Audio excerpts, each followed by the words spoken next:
What's up, you guys? We are back. Today's warm-up, we're going to start with a movement called a half get-up, which looks a whole lot like just kind of the start of a Turkish get-up. So we're going to lay on our back.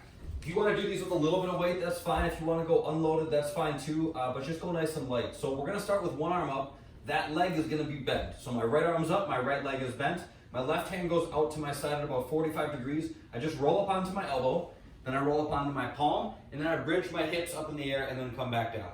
Hips go down, down to my elbow, down to my shoulder. So again, it's elbow, palm, and then my hips come up, and then back down in that same sequence. So just 3 of those per side to start. After that, we're gonna do a squat plus a lunge on each side, pretty straightforward. Squat, stand up, lunge step, and then last we're doing tuck up. So I'm gonna lay on my back. It's like a V up but with my knees bent. So arms start up overhead. I'm just gonna bring my chest to my thighs. Come all the way up, and then lay back down. Bam, easy. The workout, not easy. We're gonna start with a movement called a devil press. It is it's a very good time is what it is. We're gonna start with the dumbbells at about shoulder width.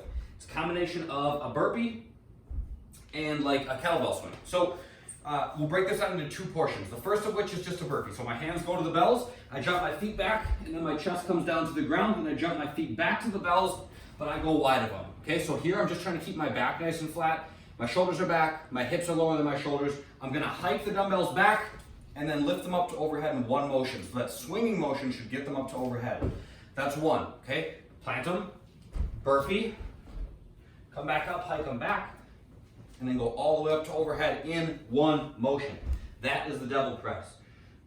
Second thing we're doing is a V-up. So similar to the tuck-ups that we did in the warm-up, arms go up overhead, legs are gonna stay locked this time, so I'm gonna come all the way up, touch my toes, and then come back down.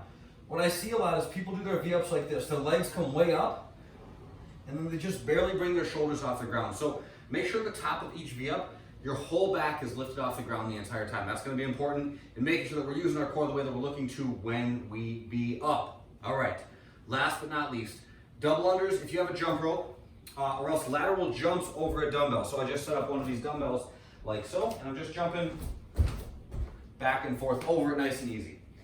That's the equipment version. We're doing 4 3-minute rounds of that. And then the bodyweight version is gonna be strict burpee mountain climbers, V-ups, and then lateral jumps over a 6-inch target. So this strict burpee mountain climbers look like this. I'm gonna jump to a plank. Once I get to my plank, I mountain climber, and then I jump my feet back and jump and clap overhead. So I'm sorry, there's a push-up in there. So it looks like this. Strict burpee, okay, mountain climber, and then I jump my feet back and clap overhead. So jump to a plank, push up, mountain climber on the right, mountain climber on the left, then jump and clap overhead. One more time, plank, push up, mountain climber on each side, jump my feet back, jump and clap overhead. Voila. All right, so the other stuff we already went through. The accessory work today. We're doing a variation on a classic movement, the plank. All right, we're just gonna switch it up a little bit by taking away one of your supports. I think you'll like it that much more for it having even less ability to stabilize.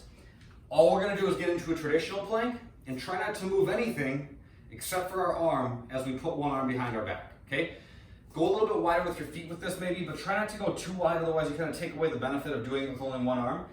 The rep scheme is 20 seconds per side, 15 seconds per side, and then 10 seconds per side. You can rest as is needed throughout. But try to get through that whole 20 seconds before you move on to the other one, and all your 15 seconds before you move on to the other one, so on and so forth. As we're doing these, watch out for leaning. It's going to be really tempting to want to stack your shoulders on top of one another to resist the urge to rotate. So try to stay as square as you can to the ground. So the way that I do this is I just start in a traditional plank. All right, my hands are underneath my shoulders, my feet are at about hip or shoulder width. I'm just going to try not to move my body at all as I go to that one-arm plank. So that's what we're looking for, regardless of what side. I'm trying to stay as square as I can to the ground throughout, and resist the urge to rotate as I remove one base of support. We're intentionally not doing this for very long, so really challenge yourself to try to stay as square as you can and try to breathe through it. Stay in that strong position. It's a really beneficial exercise in just some isometric holding. Last, the mobility today. We're gonna work on rolling out our shoulders, our thoracic spine with the lacrosse ball. You guys have probably done this one before. We're gonna lay on our back. I put the ball just outside my spine, so between my spine and shoulder blade, and I move my arm from alongside my ear to alongside my hip. just back and forth, nice and slow. Every 4 or 5 passes, I'm moving the ball down an inch.